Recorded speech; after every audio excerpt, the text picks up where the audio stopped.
Está escrito assim: quanto ao mais, irmãos meus, alegrai-vos no Senhor. A mim não desgosta, e é segurança para vós outros, que eu escreva as mesmas coisas. Acautelai-vos dos cães, acautelai-vos dos maus obreiros, acautelai-vos da falsa circuncisão, porque nós é que somos a circuncisão, nós que adoramos a Deus no Espírito e nos gloriamos em Cristo Jesus, e não confiamos na carne, bem que eu poderia confiar também na carne, se qualquer outro pensa que pode confiar na carne. Eu ainda mais, circuncidado ao 8º dia da linhagem de Israel, da tribo de Benjamim, hebreu de hebreus, quanto à lei, fariseu, quanto ao zelo, perseguidor da igreja, quanto à justiça que há na lei, irrepreensível. Mas o que para mim era lucro, isso considerei perda por causa de Cristo. Sim, deveras, considero tudo como perda, por causa da sublimidade do conhecimento de Cristo Jesus, meu Senhor, por amor do qual perdi todas as coisas, e as considero como um refúgio para ganhar a Cristo, e ser achado nele, não tendo justiça própria, que procede da lei, senão a que é mediante a fé em Cristo Jesus.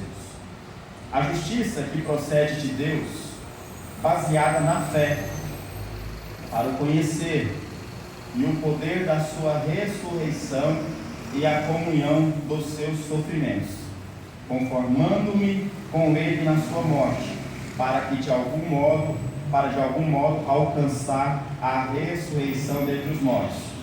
Não que eu já tenha recebido ou tenha já obtido a perfeição, mas prossigo para conquistar aquilo para o que também fui conquistado por Cristo Jesus. Irmãos, quanto a mim, não julgo havê-lo alcançado, mas uma coisa faço, esquecendo-me das coisas que para trás ficam e avançando para as que estão diante de mim. Prossigo para o alvo, para o prêmio da soberana vocação de Deus em Cristo Jesus. Todos, pois, que somos perfeitos, tenhamos este sentimento, e se porventura outro pensa de outra forma, Deus vos esclarecerá. Todavia, andemos de acordo com o que já alcançamos. Irmãos, sede imitadores meus, e observai os que andam segundo o modelo que tem de nós. Pois muitos andam entre nós, dos quais repetidas vezes eu vos dizia, e agora vos digo até chorando, que são inimigos da cruz de Cristo. O destino deles é a perdição, o Deus deles é o vento, e a glória deles está na sua infâmia, visto que só se preocupam com as coisas terrenas, pois a nossa pátria está nos céus, de onde também aguardamos o Salvador do Senhor Jesus Cristo, o qual transformará o nosso corpo de humilhação para ser igual ao corpo da sua glória, segundo a eficácia do poder que ele tem de subordinar a si todas as coisas. Amém, meus irmãos? Amém. Glória a Deus. Meus irmãos, na semana passada nós estávamos falando a respeito do capítulo 2, do que Cristo fez. Eu disse para os irmãos que no capítulo 1, Paulo está falando da união, da unidade da igreja. Paulo está cobrando que nós, como igreja, tenhamos o mesmo sentimento, o mesmo modo de pensar, sem divisão. Porque Paulo entende que quando há divisão no corpo da igreja, que somos nós, obreiros e membros, Paulo entende, Deus está dando instrução para a igreja, de que quando há divisão entre nós, atrapalha no crescimento da igreja e atrapalha na edificação do corpo. Então Paulo, no capítulo 2, ele está cobrando da igreja uma união, uma unidade, no mesmo modo de pensar.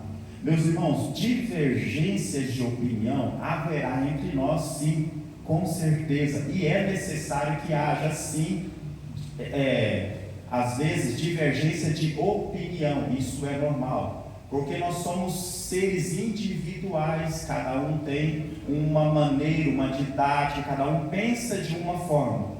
Porém, na execução do trabalho, nós devemos estar ligados no mesmo pensamento. O pensamento da igreja é a edificação do corpo da igreja, que somos nós. Esse é o pensamento da igreja, que é o crescimento do corpo, que somos nós, cada um de nós fazemos parte desse corpo. Então é o crescimento do corpo da igreja, o crescimento da igreja para poder alcançar outras vidas e glorificar a Cristo Jesus. Amém? Nesse caminho, na utilização desses métodos, nem sempre a gente vai concordar um com o outro. Talvez você está sentado aí e você pode estar pensando, poxa, o pastor Christopher poderia abordar dessa forma e tal. Isso é normal, é uma opinião, é uma metodologia que você carrega dentro de si na execução do trabalho. Isso é normal, isso não é divisão no corpo. Agora, divisão no corpo é quando você se posiciona e se levanta contra. Aí já é divisão. Quando você semeia discórdia e contenda no corpo da igreja, isso é divisão. Quando você conversa com um, conversa com o outro e com o outro, causando dissensão e divisão na igreja, meus irmãos, isso não pode, isso é divisão. Quando você tem um dom, aonde Deus te envia para uma congregação, e você sabe o que tem que fazer, você consegue fazer, você vê a necessidade da igreja, você vê que a igreja precisa do dom que Deus colocou nas suas mãos, e você simplesmente permanece sentado, de braços cruzados, isso é divisão na igreja. Amém, meus irmãos? Então Paulo ele está cobrando da igreja uma unidade, e nós precisamos ter esta unidade, meus irmãos. Nós precisamos ter o mesmo modo de pensar. Aí Paulo pega o capítulo 2, o final do capítulo 1 e o início do capítulo 2, e ele aponta para o capítulo 2, verso 5, ele fala: tende em vós o mesmo sentimento que houve em Cristo Jesus. Aí ele vai explicar quem é Cristo Jesus. Aí ele fala: Cristo Jesus, sendo Deus, né, que é algo imutável, é algo que o próprio Jesus não podia negar. Jesus, quando veio aqui em carne como homem, ele não podia estalar os dedos e dizer: a partir de agora eu não sou mais Deus. Ele não podia fazer isso. Jesus não podia dizer que ele não era Deus, porque ele não podia negar quem ele era. Mas Paulo está dizendo que a igreja, que cada um de nós, membros deste corpo, precisamos ter o mesmo sentimento que houve em Cristo Jesus, que ele, sendo Deus, não usurpou o ser como Deus. Amém? Ele não se aproveitou do título, do poder de ser o Criador, mas ele voluntariamente se esvaziou. Jesus veio aqui na semelhança de servo para poder servir, amados irmãos, tá? O Senhor veio voluntariamente, se esvaziou para poder servir. Aí Paulo está dizendo dessa forma: tende em cada um de vocês, tende em cada um de nós o mesmo sentimento que houve em Cristo Jesus. Sendo dono de todas as coisas, ele se esvaziou e veio aqui como homem para poder servir. Tá bom, meus irmãos? Então, toda vez que algo te incomodar na igreja, meu amado irmão, tende em você o mesmo sentimento que houve em Cristo Jesus. Tá bom? Toda vez que algo desafiar a sua fé e você pensar: poxa, esse irmão não podia ter feito isso comigo. Tende em você o mesmo sentimento que houve em Cristo Jesus. Amém? Cristo Jesus é o maior exemplo de humildade. Nosso orgulho em contraste à humildade de Cristo.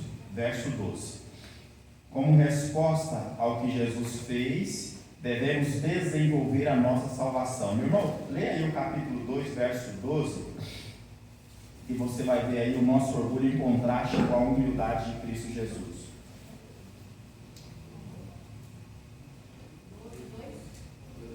Não, verso 12 não, meu irmão, eu errei, tá? É o verso 5, tá bom? Vamos ler. Tende em vós o mesmo sentimento que houve também em Cristo Jesus, pois ele, subsistindo em forma de Deus, não julgou como usurpação ser igual a Deus. Antes, a si mesmo se esvaziou, assumindo a forma de servo, tornando-se em semelhança de homens, e reconhecido em figura humana. A si mesmo se humilhou, tornando-se obediente, até o ponto de morrer, e morte de cruz. Pelo que também Deus o exaltou sobremaneira, ele deu o nome que está acima de todo nome, para que ao nome de Jesus se dobre todo o joelho, nos céus e na terra, e debaixo da terra. E toda língua confesse que Jesus Cristo é o Senhor, para a honra e glória de Deus Pai. Então, meus irmãos, é o nosso orgulho em contraste à humildade de Cristo Jesus. Como resposta ao que Jesus fez, devemos desenvolver a nossa salvação. Meus irmãos, você sabia que a sua salvação ela é desenvolvida? Quem sabia disso?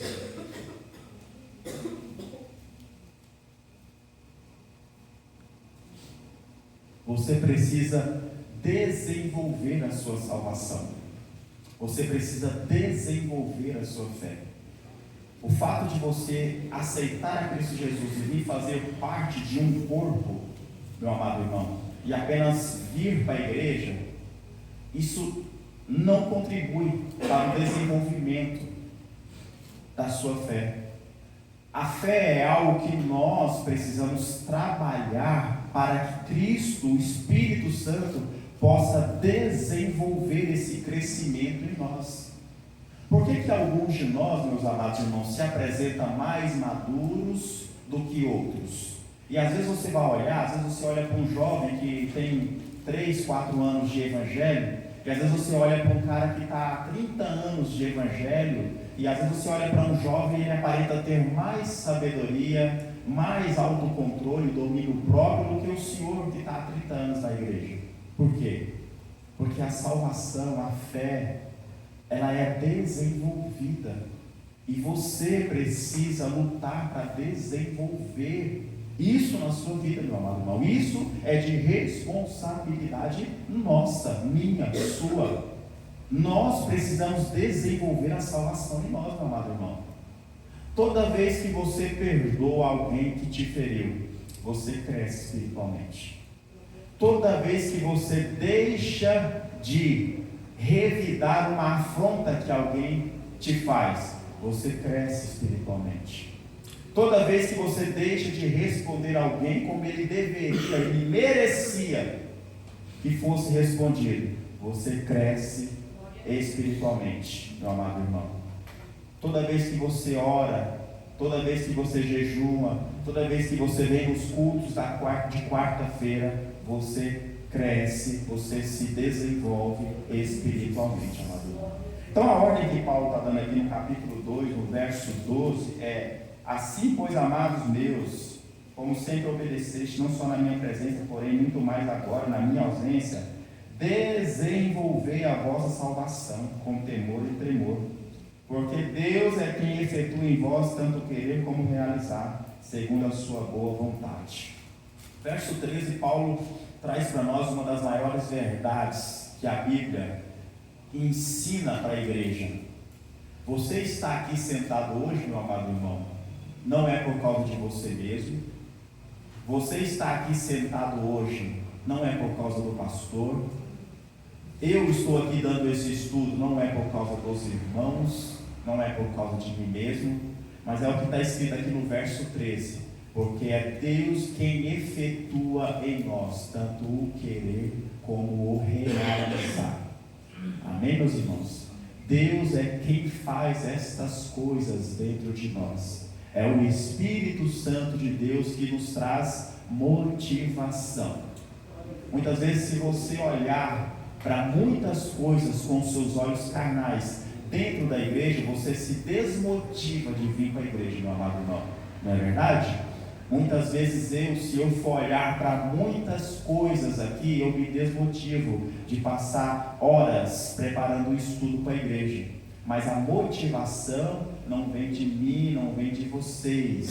A motivação está aqui no verso 13. É o próprio Deus quem efetua em nós tanto o querer como o realizar. Continue trabalhando para desenvolver a salvação de vocês com reverência e temor. Provérbios 9:10. O princípio da sabedoria é o temor ao Senhor. Meu irmão, uma das coisas que mais falta nessa geração é temor a Deus. Eu acho engraçado porque Deus é aquele que ele fala para o mar. Pode falar. Provérbios 9:10 ou 19:10? 9:10. 9:10. Provérbios 9:10. O princípio da sabedoria é o temor ao Senhor. Deus é o Deus que fala para o mar: você não vai passar daqui. Você pode notar que as ondas ficam bravas, o vento sopra, as ondas vêm, mas ela não ultrapassa. Não existe muro, não existe nada para impedir ela. Somente uma palavra do Criador dizendo: daqui você não passa. Só que Deus, quando ele olha para o homem desafia Deus, meu irmão. Falta temor a Deus nessa geração. Essa geração não teme a Deus. Salomão, o homem mais sábio que já existiu, e não haverá outro mais sábio que ele disse que o princípio da sabedoria é temer a Deus. E essa geração não teme a Deus, meus amados irmãos. Essa geração ignora todos os princípios que Deus atribuiu dentro da igreja e no mundo, meu amado irmão. Essa igreja, esta geração não tem temor de Deus.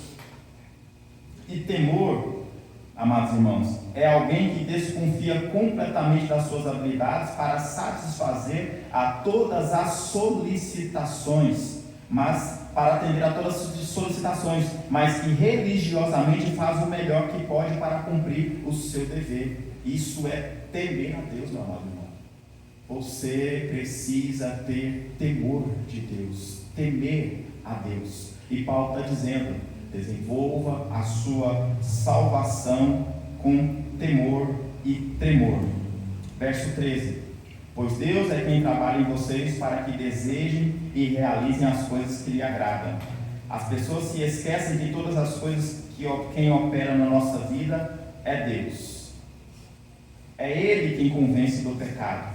João, capítulo 16, verso 8. Quando Ele vier, convencerá o mundo do pecado, da justiça e do juízo. O Espírito Santo é quem realiza todas as coisas em nós, meu amado irmão. Você só está aqui porque o Espírito Santo realizou dentro de você o querer e o efetuar. Você só entende que as suas ações são pecaminosas quando o Espírito Santo te convence de que o que você faz é pecado. Se o Espírito Santo não te convencer, você não sai do pecado. É Ele, o Espírito Santo, que nos faz arrepender dos nossos pecados.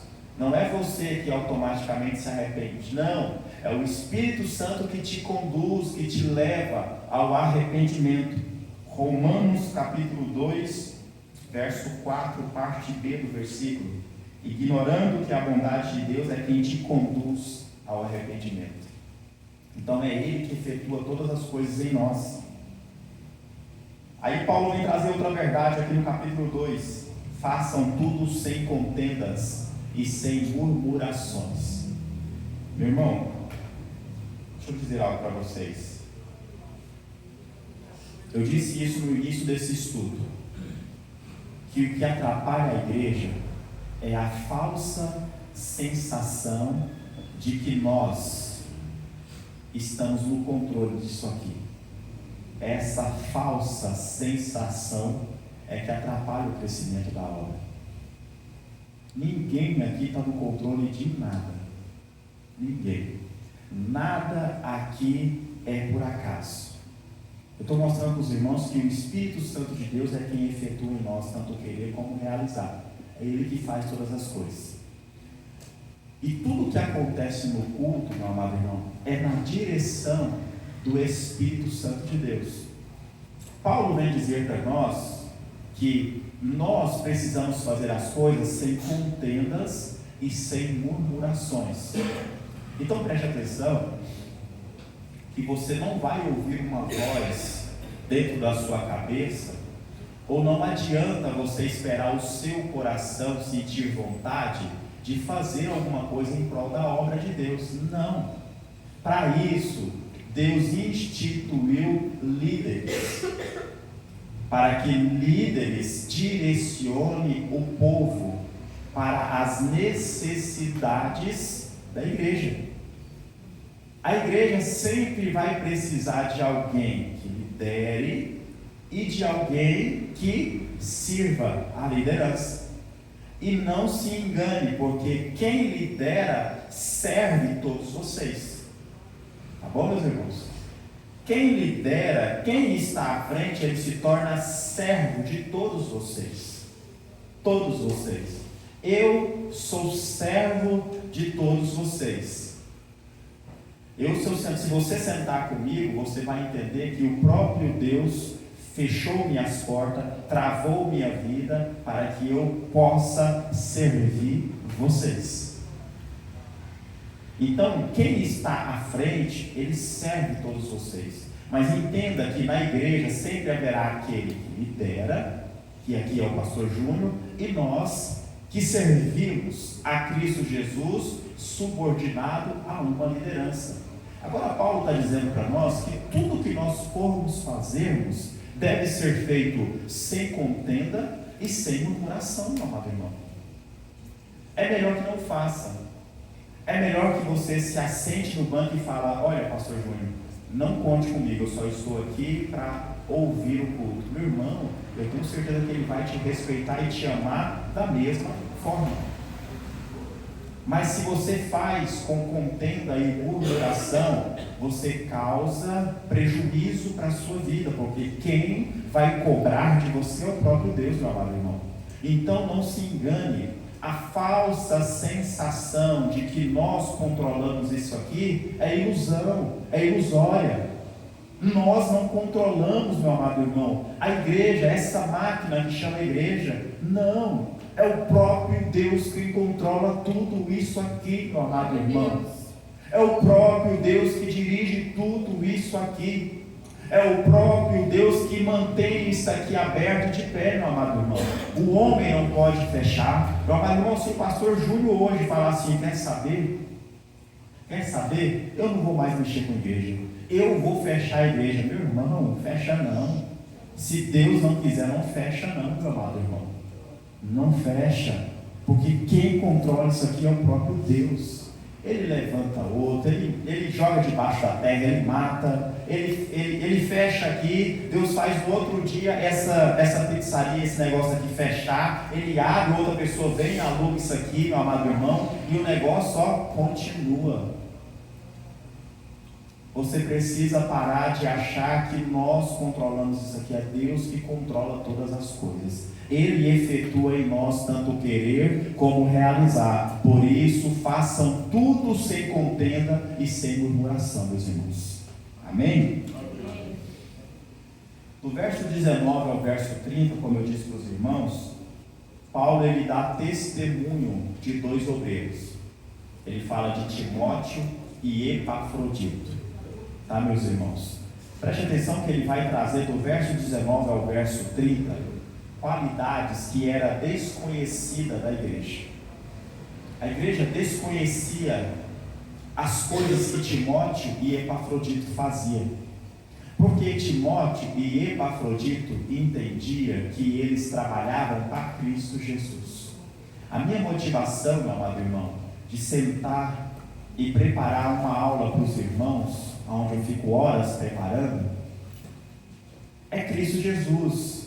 É saber que o meu Redentor, o meu Mestre, o meu patrão é Cristo Jesus. E Ele está me vendo. E Ele está vendo que eu estou fazendo o melhor que eu posso para poder trazer para a igreja dele. Da mesma forma, você tem que entender que você tem que dar o seu melhor, porque é Cristo Jesus quem contempla no seu coração o desejo de dar o melhor. Já viu aquele irmão que conhece a necessidade da igreja? Ele até sabe fazer o que tem que fazer, e ele está vendo a necessidade da igreja, mas ele simplesmente decide sentar, cruzar os braços e não ajudar, meu amado irmão. Essa espécie de ser humano, meu amado irmão, não tem nada de Deus. Porque Tiago diz para nós que aquele que sabe fazer o bem e não faz, comete pecado. Então, meu amado irmão, você tem que entender que Timóteo e Epafrodito, eles faziam coisas que a igreja desconhecia, mas Paulo dedica do verso 19 até o verso 30 para poder expor tudo que Timóteo e Epafrodito fazia pela igreja.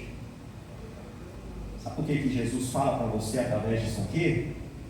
Que tudo aquilo que você faz no oculto, em secreto, o próprio Deus vai trazer ao conhecimento das pessoas e da igreja, porque você faz para Ele, porque você faz para o reino. E quando você faz em oculto e em secreto, o próprio Deus, que é a luz, Ele vai te iluminar para que as suas obras sejam vistas e reconhecidas por todos. Amém, meus irmãos? Então, o capítulo 2, meu amado irmão, se baseia nisso, tá bom? Capítulo 2 fala de unidade da igreja, tá? Devemos andar em união. Capítulo 2 fala que nós devemos ter a mesma humildade que Cristo Jesus teve, tá? O capítulo 2 nos ensina que é o próprio Deus quem efetua em nós tanto o querer como o realizar. O capítulo 2 nos ensina que nós devemos trabalhar e fazer as coisas do reino de Deus sem contendas, sem murmuração, tá? E o capítulo 2 nos ensina que o próprio Deus, que vê todas as coisas que nós realizamos, é Ele quem vai mostrar as nossas obras.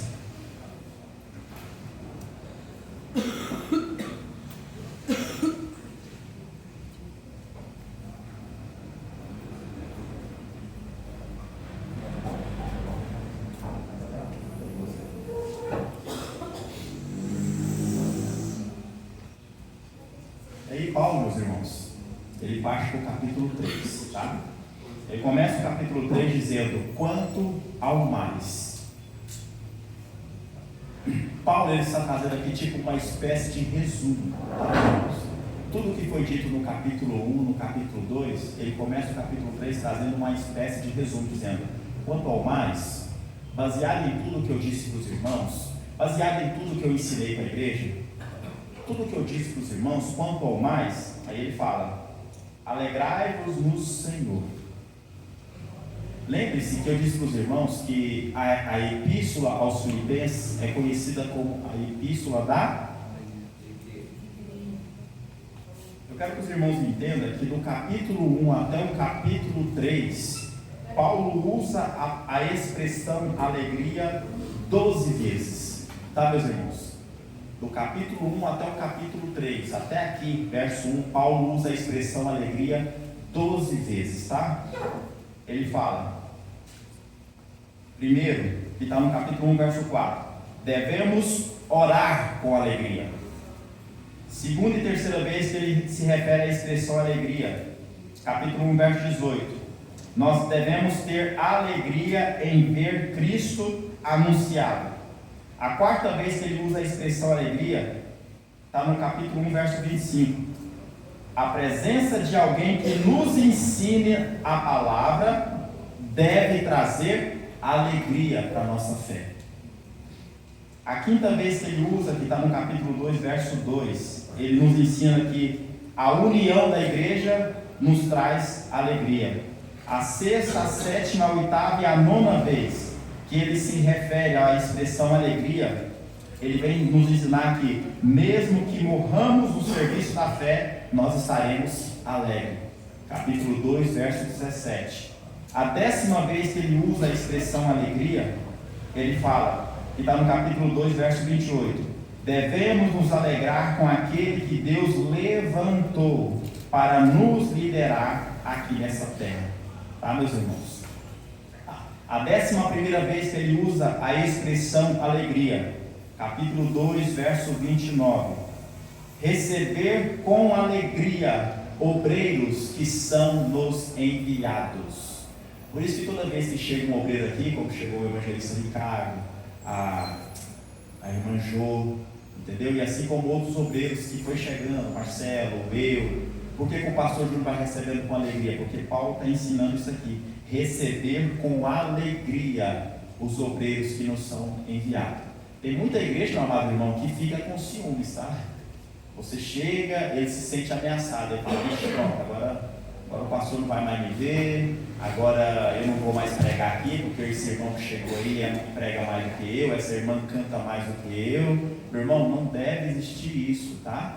Receber os obreiros que não nos são enviados, é Deus que envia obreiros, tá, meus irmãos? Não é eles que vêm do nada, tá?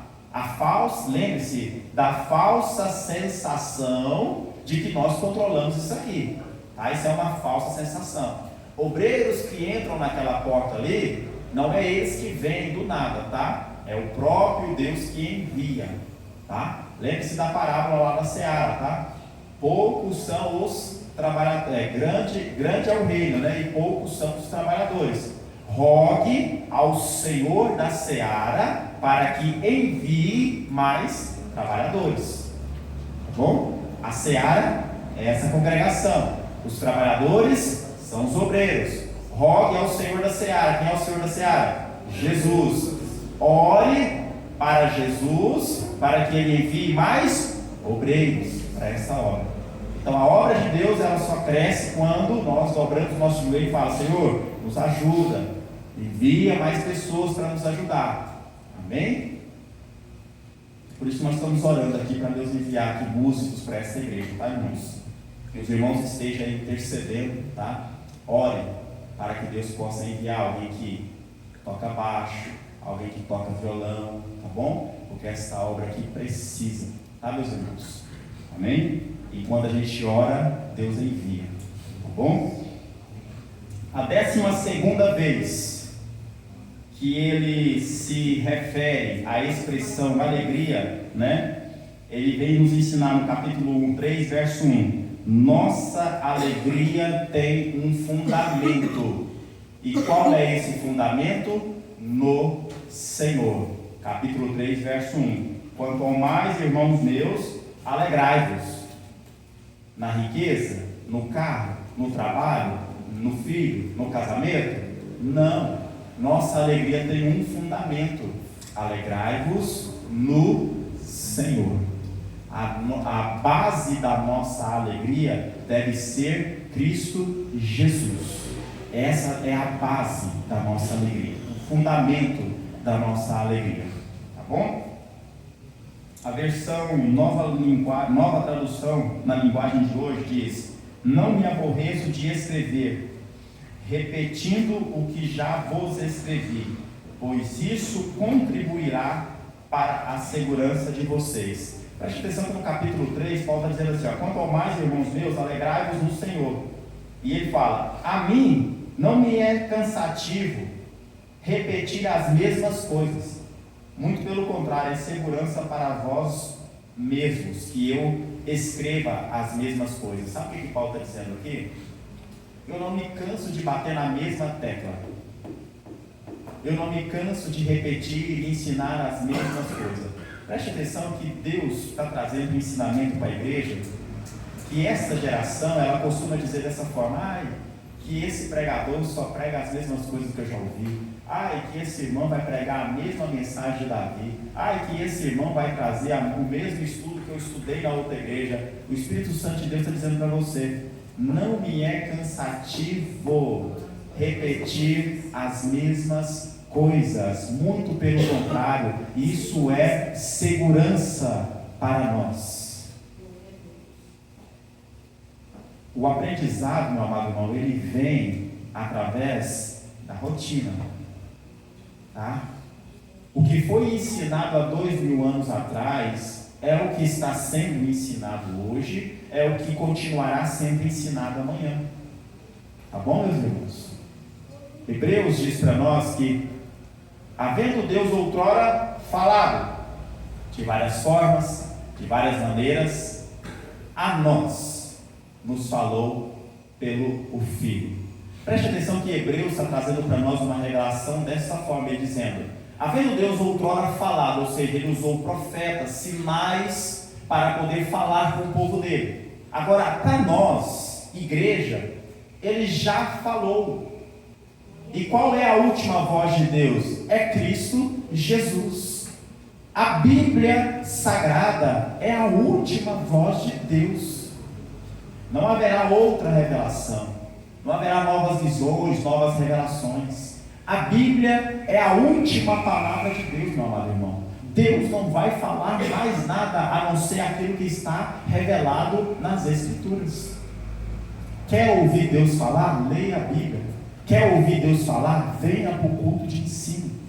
Quer ouvir Deus falar? Preste atenção quando a palavra está sendo exposta. Amém, meus irmãos?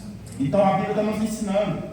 Não é cansativo para mim, Paulo está dizendo, repetir as mesmas coisas que eu estava falando. Muito pelo contrário, é segurança para vós. É por isso que eu li aqui a linguagem da nova tradução da linguagem dos dias de hoje. Não me aborreço de escrever repetindo o que já escrevi, pois isso contribuirá para a segurança de vocês.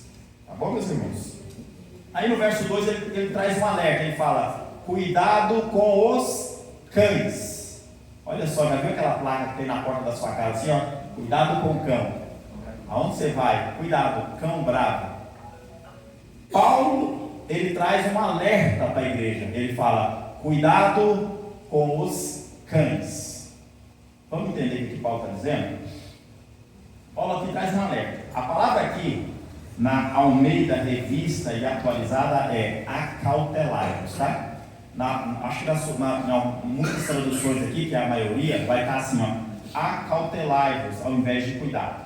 Mas é a mesma coisa, tá? Olha só para você entender. Acautelai-vos, né? Significa prevenir-se, proteger. Ó, nesse verso 2 aqui, eu preciso que você preste bastante atenção, porque eu vou trazer um raciocínio em cima desse verso 2, tá? E para você compreender uma revelação completa que o Espírito Santo vai trazer para você, eu preciso que você acompanhe o raciocínio que eu vou trazer aqui a partir de agora. Preste atenção. Ó, Paulo fala assim, ó: cuidado com os cães.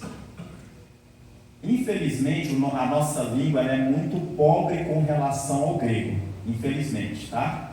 Então, no que está no grego, muitas vezes não encontra palavras no português para poder nos trazer uma compreensão mais cheia, né, do que o Espírito Santo quer dizer. Então, para nós está aqui: cuidado com os cães, mas em muitas traduções está acautelai-vos, né, que no português significa prevenir-se, proteger-se.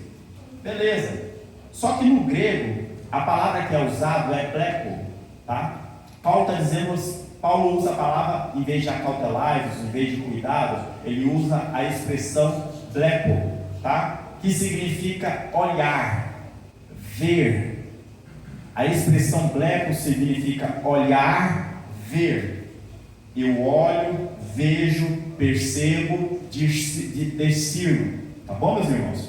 Preste atenção para você entender aqui a dinâmica do negócio. A palavra que é usada é pleco, que significa eu olho, vejo, percebo, discerno, tá? Essa palavra aqui sugere ver algo físico com discernimento espiritual. Preste atenção que Paulo está dizendo assim, ó, plepo, com os cães, ou seja, olhar algo físico com os olhos carnais e levando para o discernimento espiritual. Paulo fala, acautelai-vos dos cães. Se você ler os textos como Mateus 7, capítulo 7, verso 6 e Apocalipse 22, 15, você vai entender quando Paulo se refere aqui a cães, tá? Olha só para você entender o que está escrito em Mateus 7, 6. Não deis o que é santo aos cães, tá? Olha só para você entender. Apocalipse 22, 15 está escrito: ficarão de fora os cães. Olha só para você entender. Salmo 22, 16: cães me rodearam, o ajuntamento de malfeitores me cercou, transpassaram minhas mãos e os pés. Tá bom? Olha, não foge a atenção não. Olha para mim, todos vocês. Salmo 22, 16. Isso aqui é uma profecia para Jesus, tá? É uma profecia de Davi, do próprio Jesus falando: cães me rodearam, malfeitores me cercou, me transpassaram as mãos e os pés. Então, cães para eles eram animais desprezíveis. E por isso, sempre que citados na Bíblia, é referido como algo desprezível. Toda vez que a Bíblia cita cão, é algo desprezível que a Bíblia está citando. Tá bom? Não esquece disso, não perde isso. Aqui em Filipenses, Paulo, no verso 2, inicia dizendo: acautelai-vos dos cães, acautelai-vos dos maus obreiros, acautelai-vos da falsa circuncisão. Preste atenção que Paulo, ele usa 3 adjetivos para as mesmas pessoas. Pegaram isso? Paulo está trazendo 3 adjetivos para a mesma pessoa: acautelai-vos dos cães, acautelai-vos dos maus obreiros, acautelai-vos da falsa circuncisão. É mais ou menos para os irmãos entenderem assim, ó, vamos supor que tem uma pessoa aqui. Aí Paulo está querendo te alertar dessa pessoa. Ele está dizendo: olha, acautelai-vos do cão, acautelai-vos do mau obreiro, acautelai-vos da falsa circuncisão. Ele está trazendo 3 adjetivos para o mesmo grupo de pessoas. Essas pessoas eram os judaizantes, tá? Que estavam naquela redondeza. Lembra do estudo de Efésios, o estudo de Colossenses e agora Filipenses. É o mesmo grupo de pessoas, judaizantes, que entrava dentro das igrejas e pregavam, amados irmãos, a circuncisão, as leis de Moisés misturado com Cristo Jesus. Tá bom? Não neguem a fé em Cristo Jesus, porém tem que obedecer às leis judaicas. Tá bom? Então Paulo está trazendo um alerta para esse grupo de pessoas, tá? Cão, alguém que não tem parte no reino de Deus, tá? Não esquece isso. Cão, alguém que não tem parte no reino de Deus. Maus obreiros, a palavra aqui é kakos, tá? No grego, que significa mal, malícia. Não é alguém que faz o mal, porque o pastor Christopher, muitas vezes, eu posso sair daqui bravo, nervoso, e às vezes eu posso sentar a mão na orelha do menininho pequeno. Isso é mal, não é? Mas talvez eu estava nervoso na hora. Não quer dizer que eu tenho o meu interior mal, mas às vezes eu estava nervoso, controlado, o menino passou aqui na minha frente, eu pensei: ah, menino chato. Vamos supor que os irmãos entenderem. Não é isso que a palavra se refere. A palavra aqui se refere de alguém podre por dentro, alguém mau, alguém que tudo que sai do coração, das entranhas, lembra que Paulo usa entranhas? Alguém que tudo que ele projeta e faz é mal. Então é isso que a palavra aqui se refere, kakos, tá? alguém cujo seu interior é mau, podre,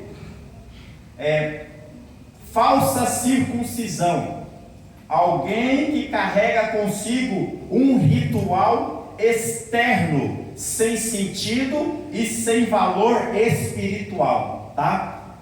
A palavra que Paulo usa aqui no verso 2 é diferente da que ele usa no verso 3. Preste atenção que Paulo no verso 2, acompanha aí, fala assim, ó, bem no último, na parte B do versículo verso 2, acautelai-vos da falsa circuncisão. Aqui para circuncisão, ele usa uma palavra.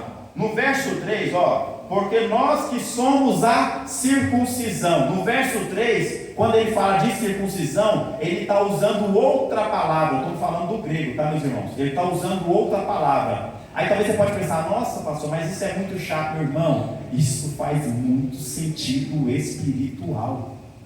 Isso traz uma compreensão espiritual que muitas vezes o português não traz para você. Preste atenção que no verso 2, a palavra que Paulo usa para traduzir circuncisão é mutilação.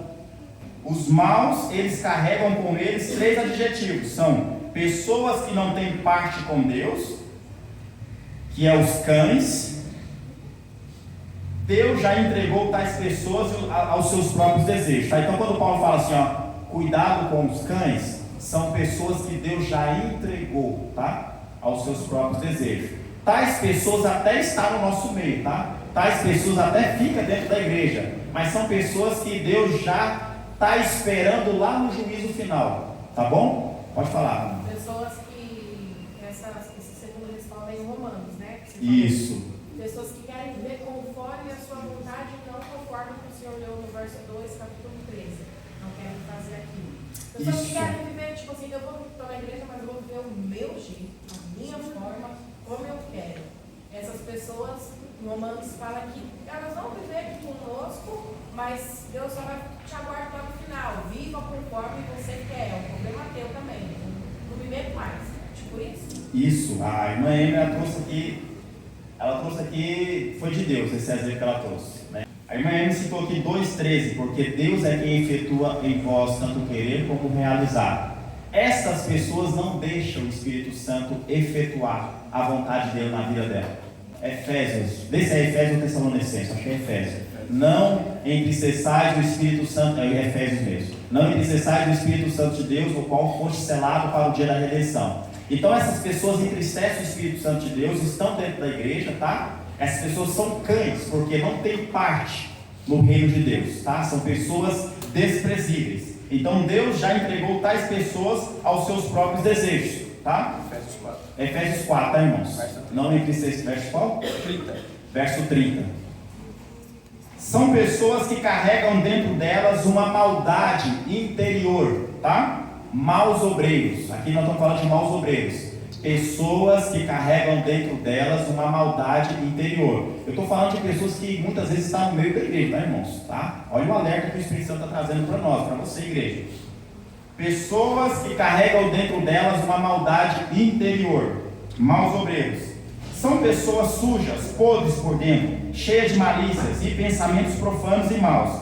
Egoístas que maquinam o mal contra outras pessoas. Esses são os maus obreiros, tá? Que vestem a nossa camisa, tá? A gente faz a camisa da Efatá e às vezes entrega até para essas pessoas, tá? Falsa circuncisão.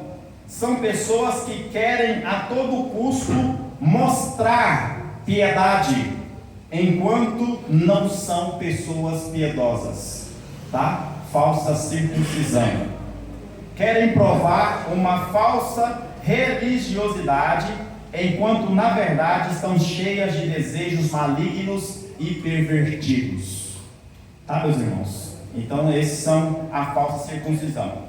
Infelizmente, os falsos obreiros têm ganhado campo dentro das nossas igrejas, tá, irmãos? Agora eu estou falando de fatal, estou falando no geral. Os falsos obreiros, esses cães, têm ganhado campo dentro das nossas igrejas. Mas a culpa é deles? Não, eles já são endemoniados, pervertidos, e eles só têm um objetivo: satisfazer eles próprios. A culpa é de quem? Nossa, dessa geração. Sabe por quê? Porque essa geração é a geração que Paulo citou em Timóteo, 2 Timóteo capítulo 4, verso 3 e 4. Ele diz assim, a partir do verso 2: Timóteo, prega a palavra, seja tempo ou fora de tempo, repreenda, exija, corrija, exorte com toda a paciência e doutrina. Verso 3, que é o tempo que nós vivemos hoje. Pois virá tempo em que não suportarão a sã doutrina, tá? Virá tempo em que pessoas podem vir para o culto de ensino, mas não vêm, porque aqui tem palavra, verdade bíblica, tá? Então eles não vão suportar, tá bom? Então haverá tempo em que não suportarão a sã doutrina, tá? Ao contrário, sentindo coceira nos ouvidos, juntarão mestres para si mesmo. Preste atenção que Paulo está dizendo que a igreja vai escolher aqueles que elas querem ouvir. Mais ou menos assim para você entender. Não vou para a igreja não, sabe por quê? Porque lá no culto de ensino é Bíblia pura e o pastor Cristo quer ser melhor do que eu lá. Não vou não. Aí ele vai lá no YouTube e ele coloca pregador fulano de tal. Opa, esse aqui é um de Deus, eu quero ouvir é esse. Por quê? Porque o cara vem com uma massagenzinha no ego dele, porque o cara fala o que ele quer ouvir, porque o cara é coach, porque o cara coloca Deus nas beiradas e ele no centro. Então é isso que Paulo está dizendo, tá? Ao contrário, sentindo coceira nos ouvidos, ajuntarão mestre para si mesmo, segundo os seus próprios desejos. Eles se recusarão a dar ouvidos à verdade, voltando-se para os mitos. Então é por isso que os cães têm ganhado campo dentro das nossas igrejas, sabe, irmãos? Porque os membros das igrejas escolhem aqueles que eles querem ouvir, tá bom? Então hoje dentro das nossas igrejas tem muitos falsos obreiros, tá? Que estão arrastando pessoas, porque as próprias pessoas levantaram elas como líderes, tá? Porque falam o que elas querem ouvir. Tais pessoas não confrontam o pecado, tá? Com a palavra. Tais pessoas não ensinam as escrituras como ela é, tá, meus irmãos? Esse tipo de pessoas não confronta com a palavra, esse tipo de pessoa não ensina as escrituras como ela é, tá? Por isso essa geração prefere ouvir os maus obreiros, os cães, a falsa circuncisão, do que os homens que falam a verdade como ela é, tá? E muitas vezes a igreja fica com dúvida com relação a tal obreiro. Será que ele é ou não é? Aí por causa dos montes de cães que nós temos dentro das igrejas, às vezes quando você vê alguém, né, que chega na igreja do nada, você fica com dúvida, e agora? Será que esse cara é ou não é homem de Deus? Não é verdade? Você já fica assim, nossa, mas será que esse cara aí, será que esse cara saiu lá do Goiás? Será que ele está falando a verdade? Será que ele é ou não é? O Espírito Santo vai te ensinar agora como você identificar quem é e quem não é. Amém? Agora, o Espírito Santo vai te ensinar, tá bom? Por causa disso, muitas pessoas se decepcionam. Decepciona com o pastor Christopher, com o pastor Luciano, com o pastor Beltrano, com o pastor Justino. Ele se decepciona, não vou mais para a igreja. Por quê? Porque ele depositou toda a confiança ali, ele pensou assim, poxa, o obreiro Marcelo ali, ele é homem de Deus.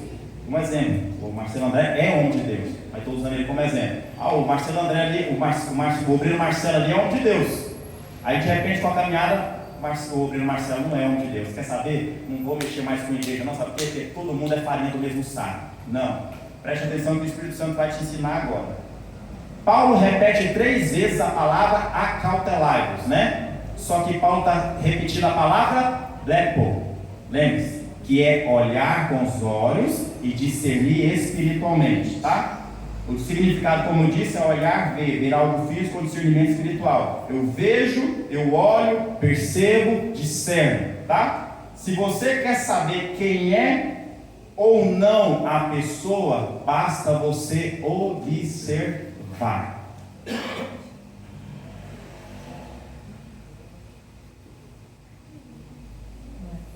Toda pessoa, meu amado irmão, que chega, seja onde eu estiver, eu apenas observo, nada mais. Eu fico olhando, um dia, 2 dias, 1 semana, 2 semanas, 1 mês, 6 meses, 1 ano, 10 anos. Igreja, apenas observe. Olhar com os olhos, discernir espiritualmente. A igreja não pode julgar obreiro porque ele tem um cabelo black power, porque é japonês, porque carrega corrente, ou porque tem uma tatuagem no braço que fez no passado, ou porque anda bonito ou feio, porque voa. Não. Nós devemos julgar a árvore pelos frutos.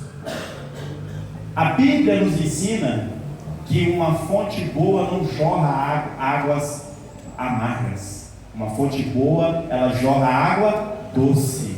A Bíblia nos ensina que um pé de maçã não dá laranja, um pé de maçã dá maçã. A Bíblia nos ensina que a árvore é conhecida pelos seus. Observe. Mas isso aqui é uma habilidade que Deus me deu, é um dom que Deus me deu, tá, meu irmão? Eu conheço a árvore conversando com ela. Teve um irmão que chegou aqui na igreja e um dia eu tive uma oportunidade de trocar uma ideia. 3 palitinhos com ele, foi meia horinha de conversa. Meia horinha de conversa, meu irmão. Eu já sabia quem o irmão era. E depois as suas atitudes me provou quem ele era. Tá? Quer conhecer o obreiro? Observe. Olhe. Escute.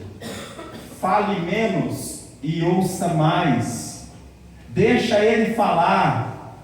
Deixa ele falar. Porque quando ele fala, ele põe para fora o que tem dentro do coração. Maus obreiros, alguém mau interior.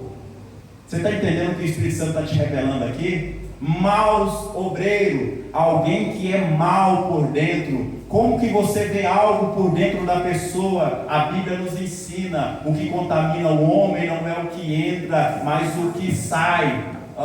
O que sai na língua do homem é o que está cheio no coração dele, meu amado irmão. Já viu aquele obreiro que você vai num churrasco de igreja e de repente a conversa do obreiro é só obscenidade? O coração dele está cheio de obscenidade. Já viu aquele obreiro que você está na rodinha lá do churrasco da igreja e de repente a conversa do obreiro é só: eu conquisto, eu faço, que eu vou ganhar, que eu trapaceei, que não sei o que. Meu irmão, é o que está na alma do coração do obreiro. Quer conhecer o obreiro? Blepo, observe, olhe com os olhos e discirna espiritualmente, meu amado irmão. Eu estou com os irmãos aqui já há 1 ano. Para muitos aqui, eu sou isso aqui.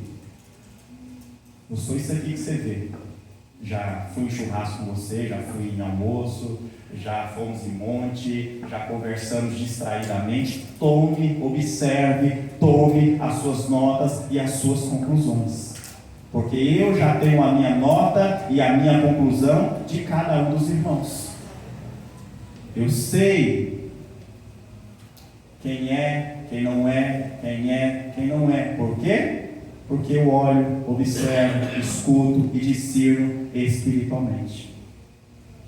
Quando você adquire essa maturidade, que é aquilo que Paulo ensinou para nós no capítulo 2, para você desenvolver, tá?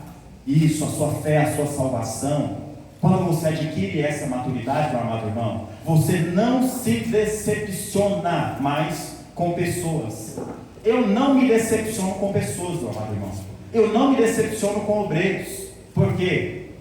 Porque eu sei, meu amado irmão, que tem pessoas que serão cães, maus obreiros, falsa circuncisão, como eu ensinei para os irmãos, cães, pessoas que já estão entregues, pessoas que Deus está esperando ela lá no juízo final para acertar as contas, maus obreiros, pessoas que são más interiormente, que só carregam maldade dentro dela, falsa circuncisão, pessoas que querem ser mais crentes do que as outras, mas na realidade não é nada.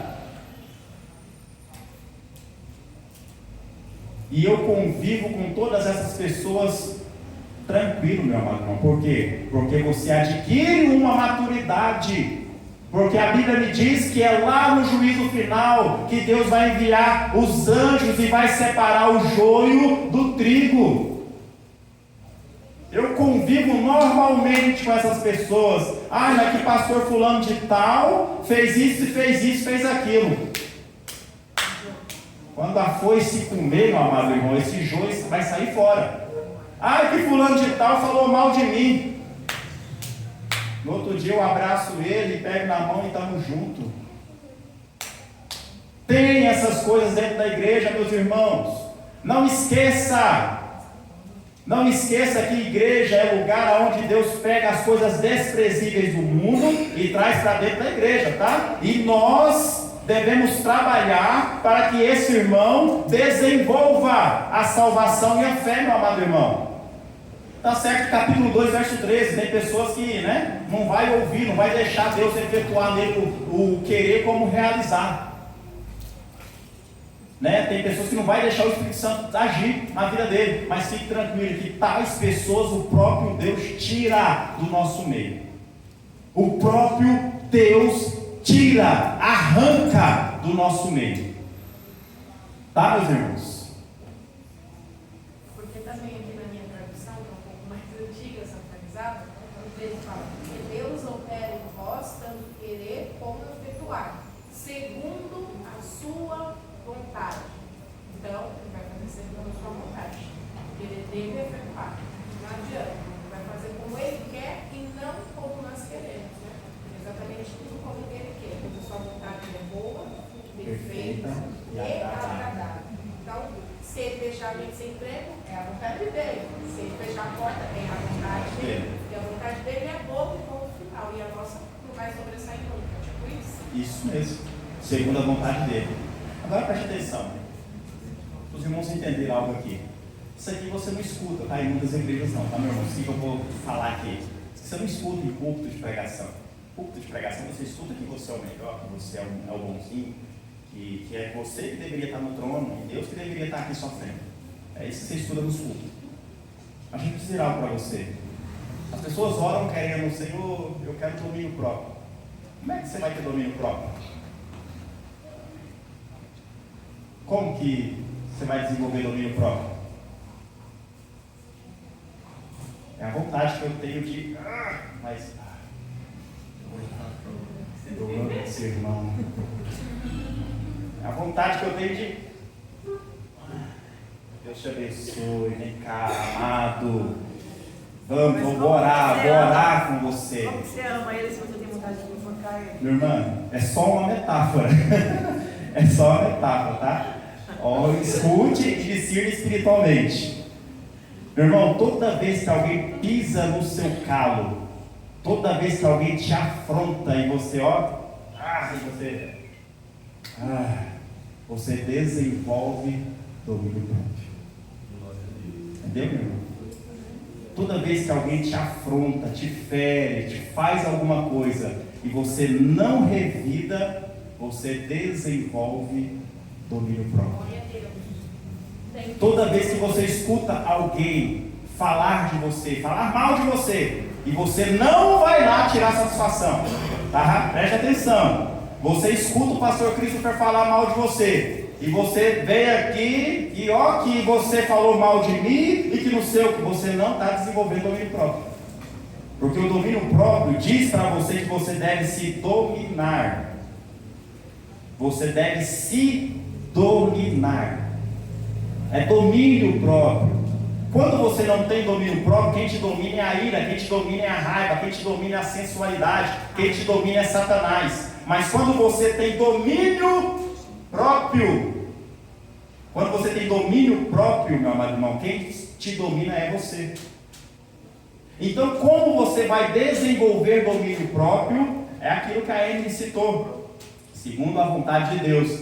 Se Deus não permitir que os falsos obreiros, que os cães, que a falsa circuncisão pise no nosso calcanhar, meu amado irmão, para que a gente, ao fazer como o mesmo sentimento que houve em Cristo, tá? Cristo levou bofetada e não revidou, ele foi como ovelha muda para o matadouro. Então, como que você vai desenvolver domínio próprio se Deus não permitir que o pastor Christopher pise no seu carro? O pastor Christopher pisa no seu carro e você, eu vou esganar ele. Aí você, eu amo esse pastor. Por quê? Porque você não se deixou agir no momento de ira. Não foi a ira que te dominou, mas o domínio próprio. Você desenvolve o domínio próprio. Então, meus irmãos, vocês entenderam que para você de saber quem é e quem não é, basta apenas observar e olhar. Observa, olha e discirna espiritualmente. Você vai saber quem é e quem não é. Tá bom? Por isso que nós não julgamos pessoas por causa de uma tatuagem. Não julgamos. Ixi, esse cara tem uma tatuagem. Eu já fui assim, né, irmão? Estou falando, quando eu falo coisa, meu irmão, é porque eu já passei. Eu já fui assim. No início da minha fé, eu julgava por cara. Eu chegava e olhava para a cara do pregador e falava, ixi, esse cara aí acabou para mim. Eu era um tolo, meu irmão. Aí comecei a ler Bíblia, pronto. Então a gente não julga porque o pregador chegou com cabelo black power, porque o pregador chegou de bermuda, porque o pregador pula, ri. Não, meu irmão. A gente julga por causa dos frutos. Tá bom? É isso. Olha e discerne. Tá bom? Todos entenderam? Alguém tem alguma pergunta? Não?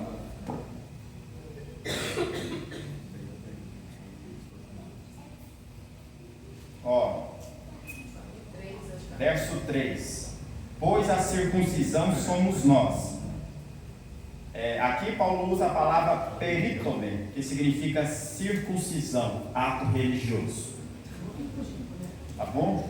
Lembra que ele usou a palavra diferente lá em cima, né, que significa mutilação.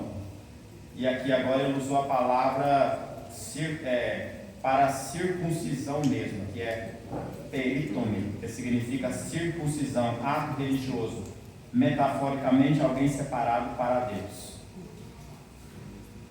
Servimos a Deus, aí ele fala assim, nós que somos a circuncisão, que servimos a Deus em espírito, nos gloriamos em Cristo Jesus e não confiamos na carne. Se você ler um versículo desse aqui que Paulo está dizendo, nós que somos a circuncisão, porque nós nos gloriamos em Jesus e não confiamos na carne. Sabe o que Paulo está dizendo?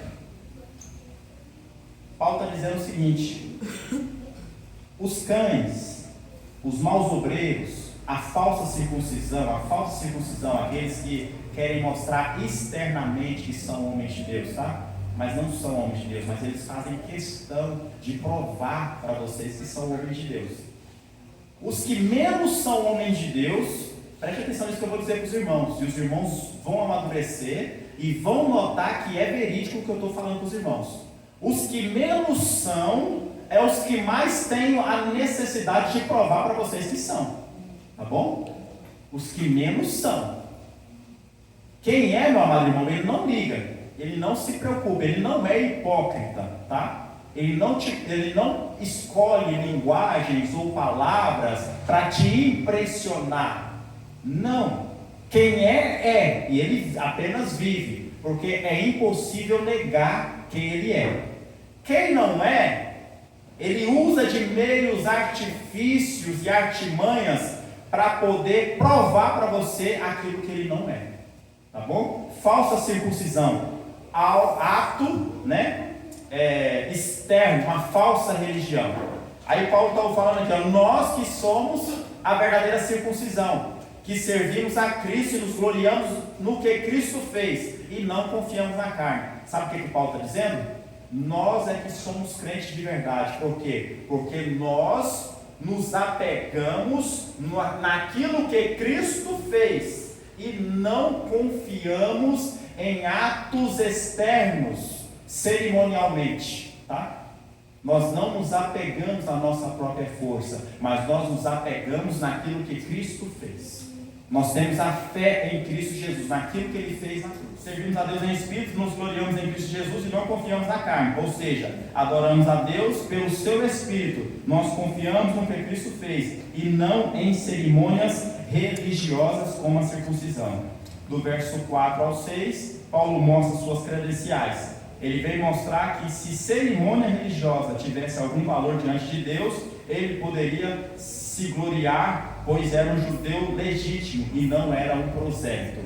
Quando você escutar a expressão prosélito, prosélito é alguém que sai da sua religião e se converte ao judaísmo, tá bom? Isso é um prosélito.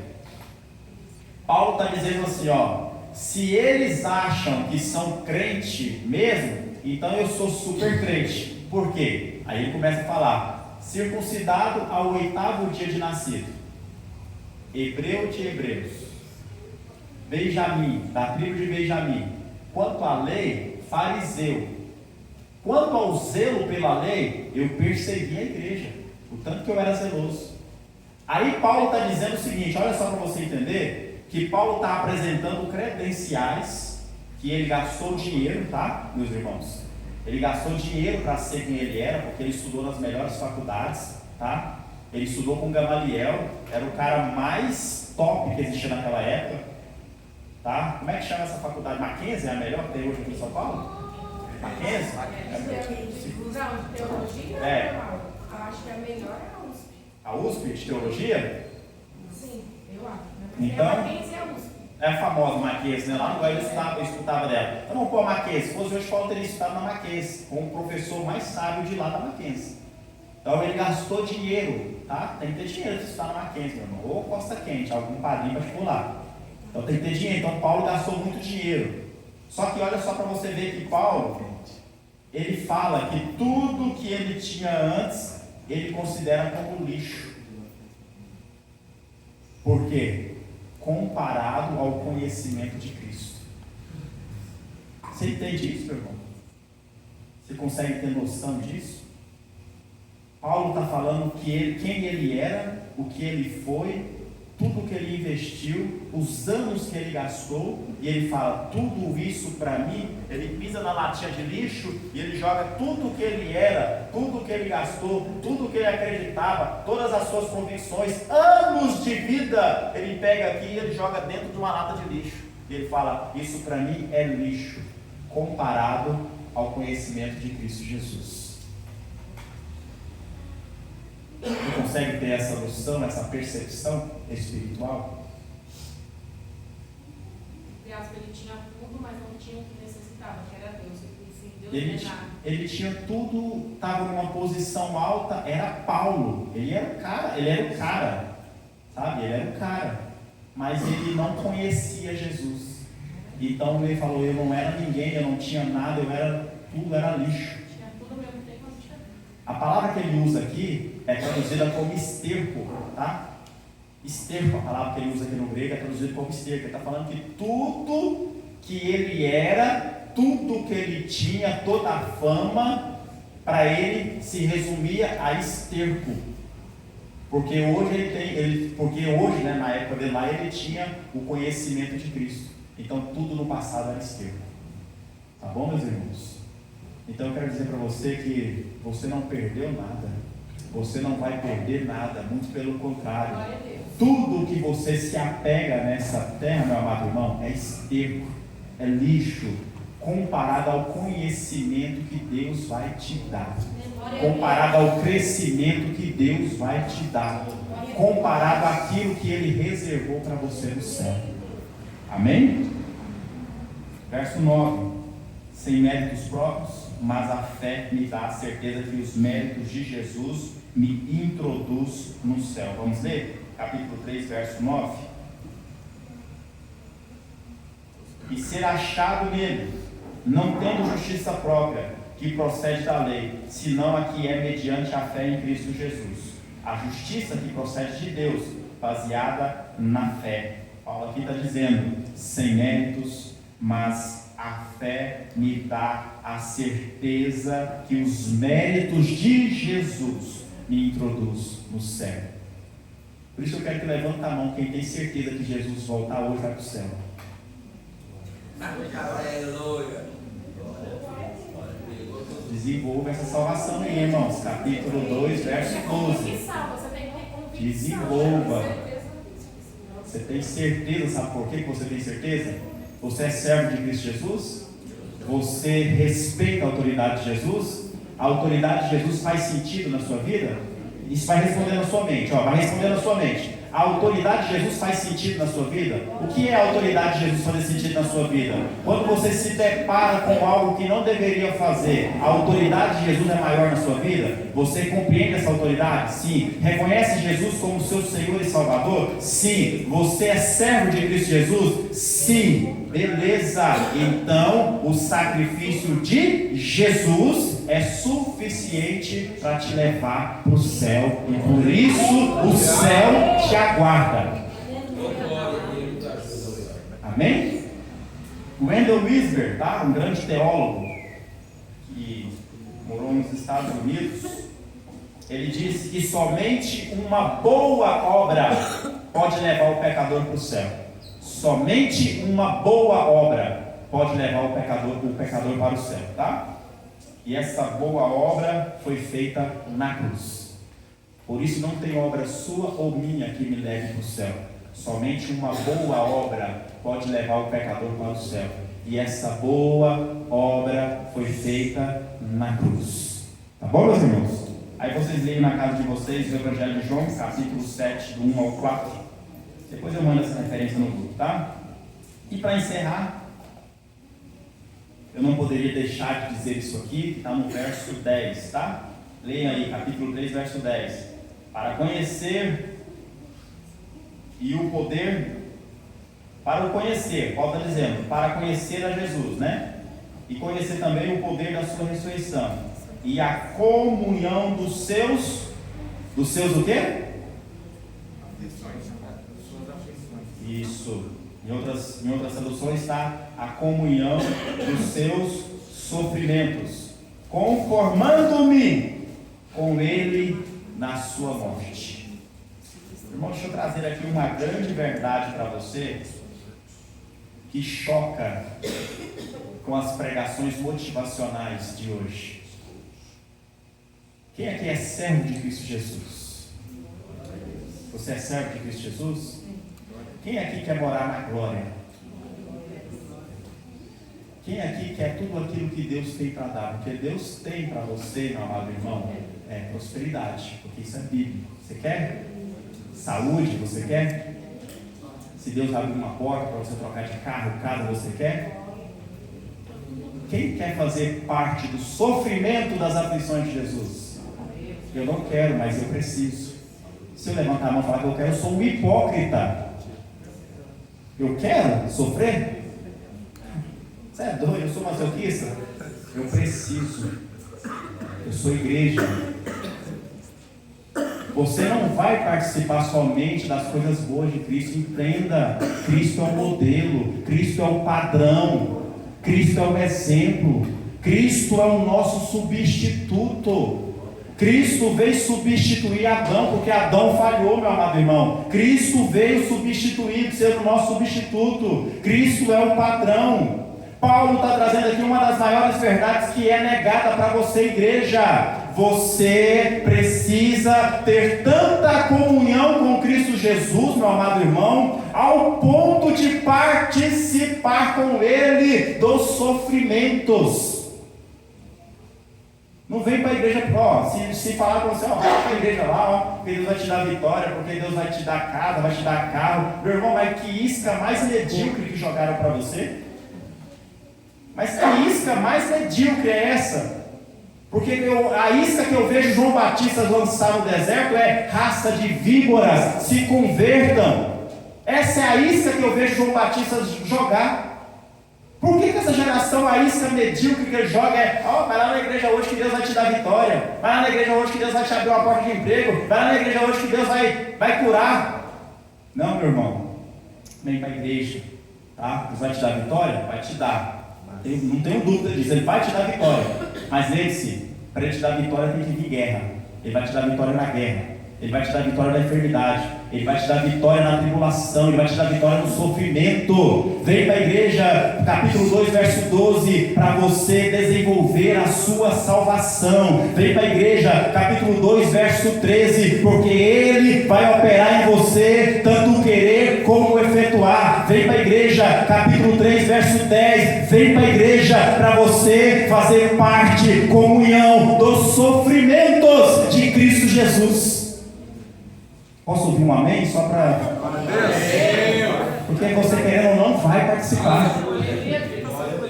Queira ou não, você vai participar.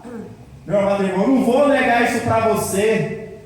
Vai participar. Paulo está ensinando aqui, meu amado irmão, comunhão com Cristo dos seus sofrimentos. As pessoas de hoje querem ter parte na glória de Jesus, mas não querem ter nada a ver com os seus sofrimentos, meu amado irmão. Aqui Paulo traz uma absoluta verdade. O Evangelho não se trata apenas de participar do mesmo poder, de se assentar com Cristo nas regiões celestiais, de ressuscitar com Ele e ser honrado diante dos inimigos. Não, mas se trata também de participar, ter comunhão, parte nos seus sofrimentos. Entendeu, Marcelo, por que é difícil ser crente? Entendeu por que a gente geme tanto? Você entende por que a gente quer desistir? Você entende por que muitas vezes a gente quer morrer? Você entende por que é necessário ter pessoas para nos afrontar? Aqueles que nos chamam de irmãos, que nos traem pelas costas? Aqueles que causam divisão dentro da igreja? Aqueles, meu amado irmão, que vem para a igreja, sabe fazer, mas cruza o braço e fica aí esperando, achando que as coisas vão desmoronar, porque ele simplesmente resolveu sentar e não fazer nada? É por isso que tem que ter essa espécie de gente dentro da igreja, meu amado irmão. Sabe por quê? Porque você foi chamado para ter comunhão nos sofrimentos de Cristo Jesus. Aleluia. Meu irmão, Cristo chama você de quê? De noiva, não é? Evangelista Ricardo, você é alegre com a irmã Jo aí só na alegria? Ou na tristeza também? Também. Você é noiva.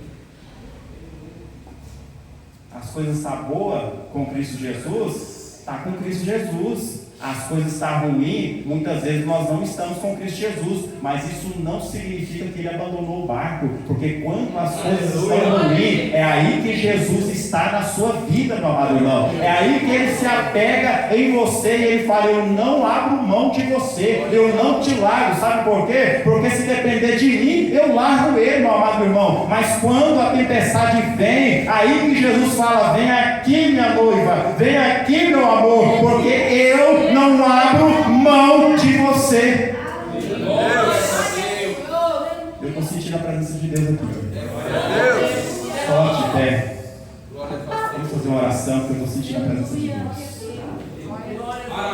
Deus, Ele te chamou para fazer parte das coisas boas que Ele tem para você. Mas Ele também te chamou para fazer parte da sua vida na tribulação, na dificuldade. E queira você ou não, você vai participar.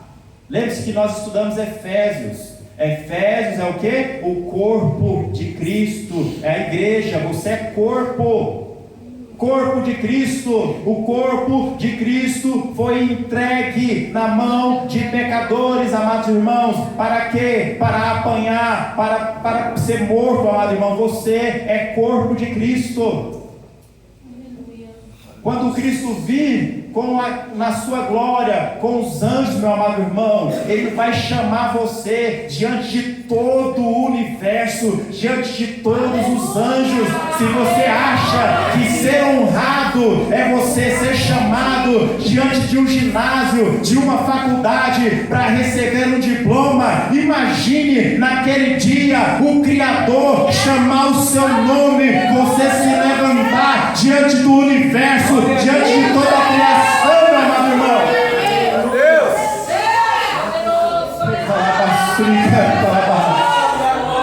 Deus!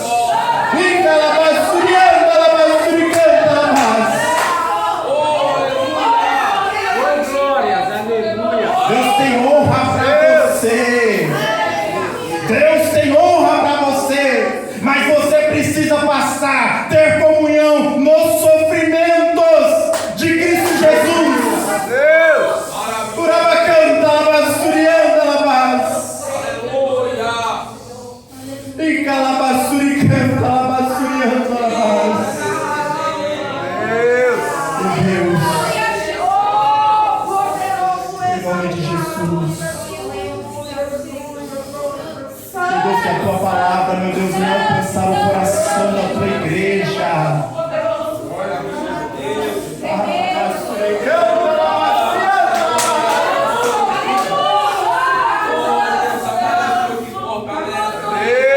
Jesus está aqui, meu irmão. Jesus está aqui. Jesus está aqui neste lugar. Deus, a tua palavra foi pregada, Pai. A tua palavra foi ensinada. E a tua palavra por si só é poderosa para transformar. A tua palavra por si só é poderosa para poder mudar as circunstâncias. Meu Deus, toca na vida de cada crente, de cada irmão que está aqui nesta noite, Deus. Jesus, faz a tua obra na nossa vida. Desenvolva a salvação, meu Deus, na nossa vida. Espírito Santo, atua em nós o querer, o efetuar para a tua honra e a tua glória. Nos dá poder para participar dos sofrimentos do Senhor, ó Pai. Nos dá vitória em meio à guerra, em nome de Jesus. Em nome de Jesus. Em nome de Jesus.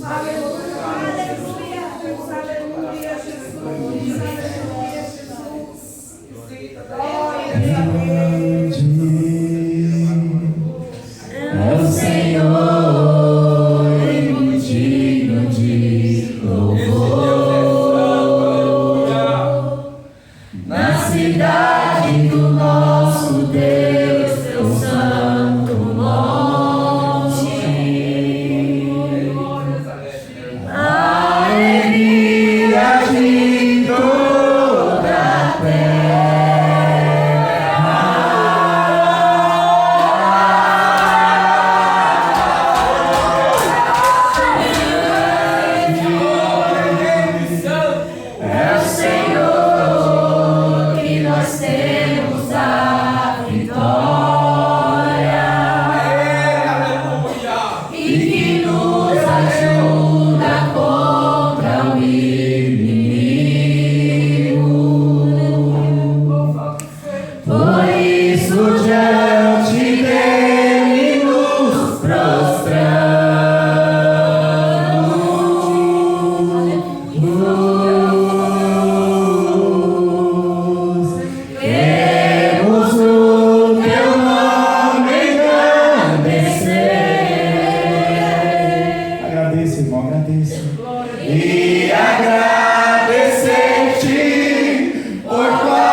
Vem aqui, meu irmão. Faz uma oração, dá a bênção apostólica para a gente chegar.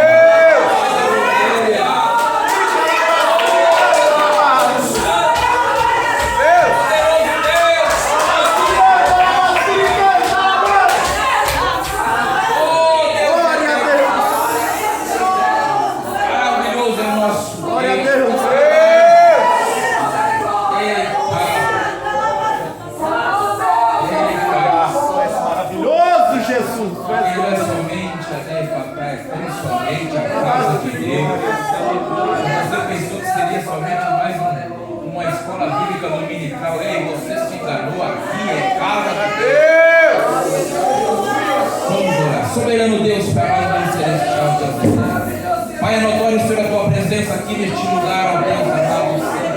Queremos, Senhor, agradecer a Ti pela vida do pastor Cristo, que, ó Pai, que tem se dedicado, Senhor. Que tem, ó Deus, se colocado na brecha, ó Deus amado santo, que tem, Senhor, trazido todas as quartas-feiras o ensino da Tua palavra, a direção a qual o Senhor Deus tem para a Tua igreja, a direção a qual o Senhor tem para a Tua casa, ó Deus amado santo, para a vida do Teu servo, para a vida da Tua serva, Senhor, que na maioria das vezes foi esquecida pela sociedade, Senhor, foi tratada em lugares, ó Deus amado santo, como nada, Senhor Santo, mas o Senhor trouxe aqui para colocar de pé.